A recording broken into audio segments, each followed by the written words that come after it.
Bismillahirrahmanirrahim. Assalamualaikum warahmatullahi wabarakatuh.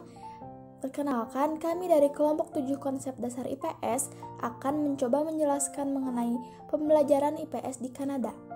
Sebelumnya, izinkan kami untuk memperkenalkan diri terlebih dahulu ya. Yang pertama ada Anissa Nurpadila dengan NIM 2002876. Yang kedua ada Nandita Putri Aswandi dengan NIM 2005343. Dan yang ketiga ada Nida Hanifah dengan NIM 2008653. Kita langsung bahas aja yuk. Selamat menyaksikan. Assalamualaikum warahmatullahi wabarakatuh. Perkenalkan, nama saya Anissa Nurpadila dengan NIM 2002876. Di sini saya akan sedikit memaparkan materi mengenai latar belakang pendidikan di Kanada. Yang pertama, memiliki sistem pendidikan yang hampir sama dengan Amerika. Kanada memiliki sistem pendidikan yang hampir sama dengan Amerika, akan tetapi pendidikan di Kanada lebih dipengaruhi oleh sistem Inggris. Tiap provinsi di Kanada memiliki tanggung jawab terhadap tingkatan pendidikan dan tiap provinsi juga menerapkan standar pendidikan yang ketat untuk memberikan kualitas pendidikan terbaiknya. Yang kedua, Kanada merupakan negara yang memiliki kualitas pendidikan yang sangat baik. Hal ini dikarenakan Kanada merupakan salah satu negara teraman di dunia, sehingga Kanada merupakan tempat yang aman bagi rakyatnya ataupun warga negara asing untuk menuntut ilmu. Selain itu, biaya pendidikan di Kanada juga cukup terjangkau dibandingkan dengan negara lain. Yang ketiga, memberikan kesempatan kepada rakyatnya untuk mengenyam pendidikan. Pemerintah memberikan perhatian yang cukup besar kepada rakyatnya di bidang pendidikan dan menyediakan pendidikan yang universal gratis. Hal ini dikarenakan pendidikan merupakan penanaman ilmu pengetahuan dan keterampilan untuk mencapai kehidupan yang lebih produktif dan bermanfaat. Dengan adanya perhatian tersebut, rakyat dapat mengenyam pendidikan hingga ke jenjang perguruan tinggi. Yang keempat, ada membekali para siswa dengan pengetahuan, keterampilan, dan nilai sosial yang merupakan tujuan dari adanya pembelajaran Social Studies atau IPS di seluruh provinsi di Kanada. Sekian dari saya, selanjutnya akan dilanjutkan oleh rekan saya. Assalamualaikum warahmatullahi wabarakatuh. Saya Nida Hanifah dengan NIM 2008653 akan menjelaskan tentang kurikulum ilmu pendidikan sosial di Kanada. Jadi, kurikulum pendidikan IPS itu disusun dengan memperhatikan teori, konsep, landasan filosofis, akademik, dan juga edukatif. Menurut Seiler dan Alexander, sebuah kurikulum itu tuh melibatkan guru dan siswa dalam proses interaksinya. Seperti di Kanada, contohnya komunikasi antara guru dan siswa itu dilakukan secara egaliter dan menempatkan guru dan siswa itu sama, yaitu sama-sama dapat mengembangkan pembelajaran. Pendidikan IPS atau Social Studies di Kanada menerapkan sistem Centered Student, yaitu sistem yang mengharuskan siswanya itu aktif dalam pembelajaran. Para siswa di Kanada juga menggunakan sumber dari buku dan juga Wikipedia dalam pembelajarannya. Jadi nanti tuh saat mereka sudah selesai belajar, mereka itu tuh bisa membandingkan gitu, apakah ada sedikit perbedaan gitu, apa yang sudah mereka pelajari dengan artikel yang ada di Wikipedia. Nah, di Kanada juga jadi pembelajaran IPS di Kanada itu setiap jenjang itu berbeda. Contohnya misalkan di SMP gitu, nah kayak pemberian PR aja kalau di SMP itu jadinya tuh kalau di SMP itu anak-anaknya itu dikasih PR-nya itu yang lebih banyak tentang penelitiannya seperti itu. Nah, lalu kurikulum di Kanada juga berubah-ubah. Kurikulum sebelumnya mencakup mata pelajaran matematika, sains, bahasa, dan ilmu sosial yang mencakup sejarah dan geografi. Namun untuk kurikulum sekarang itu meliputi komputer, berpikir ditambahin gitu. Jadi ada komputer, berpikir kreatif, belajar mandiri, dan pendidikan lingkungan. Pendidikan di Kanada juga lebih mengutamakan tentang kreativitas para siswanya. Nah, di Kanada umumnya anak-anak mulai memasuki taman kanak-kanak pada usia 4-5 tahun dan memasuki sekolah dasar pada usia 6 tahun.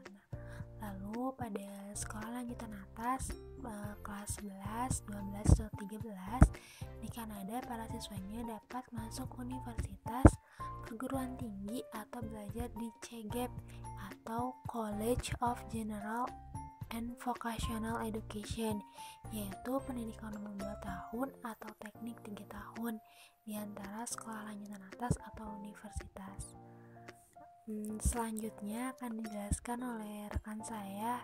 Terima kasih sebelumnya. Bismillahirrahmanirrahim. Nama saya Nandita Putri Aswandi dengan NIM 2005343 akan mencoba menjelaskan mengenai sistem pendidikan di Kanada.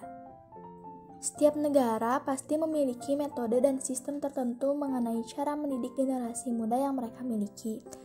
Karena pendidikan merupakan kebutuhan bagi manusia, maka dari itu pemerintah akan sebisa mungkin memberikan yang terbaik. Negara Kanada memiliki beberapa faktor yang membuat negaranya menjadi salah satu negara yang memiliki sistem pendidikan terbaik di dunia. Yang pertama, Kanada merupakan salah satu negara teraman di dunia, maka dari itu Kanada merupakan tempat yang aman untuk rakyatnya atau bahkan warga asing untuk menuntut ilmu. Yang kedua, pendidikan di Kanada dikenal memiliki kualitas yang tinggi.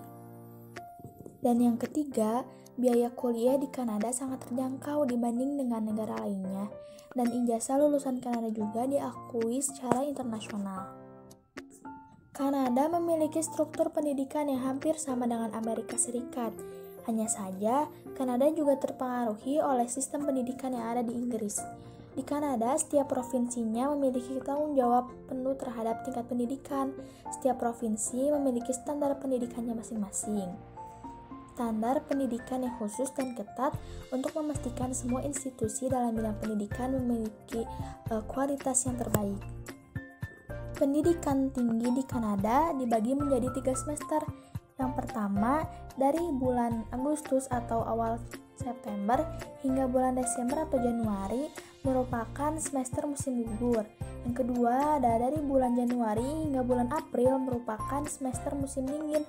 Dan yang ketiga, ada dari bulan April atau bulan Mei hingga bulan Juli merupakan semester musim panas. Kanada juga memiliki beberapa jenis institusi pendidikan, di antaranya yaitu yang pertama ada Liberal Art College. Institusi ini mendalami program sarjana di bidang art. Institusi ini bersifat interdisipliner atau yang biasa disebut mempelajari lebih dari satu ilmu disiplin. Contohnya jurusan sastra yang juga mempelajari ilmu sosial. Yang kedua ada negeri. Institusi ini mendapatkan pendanaan dari pemerintah tiap provinsinya, tetapi institusi ini juga menarik biaya perkuliahan dari mahasiswanya. Yang ketiga ada swasta. Institusi ini tidak mendapatkan pendanaan dari pemerintah. Institusi ini menerima pendanaan dari alumni bonafit, biaya kuliah dari para mahasiswa, serta hibah penelitian. Pendidikan di Kanada memiliki beberapa macam. Yang pertama ada sekolah dasar dan menengah. Lamanya pendidikan di Kanada secara umum yaitu 11, 12, atau 13 tahun, tergantung dari setiap provinsinya masing-masing. Kemudian, siswa dapat meneruskan pendidikan di universitas dan perguruan tinggi atau perguruan tinggi pendidikan umum dan kejuruan. Yang kedua ada College and Technical Institute atau biasa disebut Politeknik. Politeknik sangat diminati di Kanada karena menawarkan program profesional 1-3 tahun termasuk dengan magang kerja. Yang ketiga ada universitas. Sebagian besar universitas yang ada di Kanada didanai oleh pemerintah.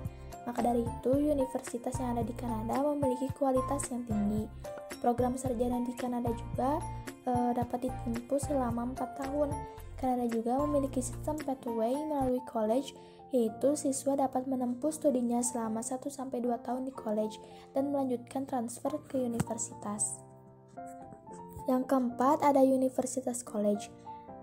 Universitas College merupakan gabungan antara tradisi universitas di Kanada dengan college. Program akademik dan praktikal digabung dalam lingkungan kampus. Dan yang terakhir ada Career Schools.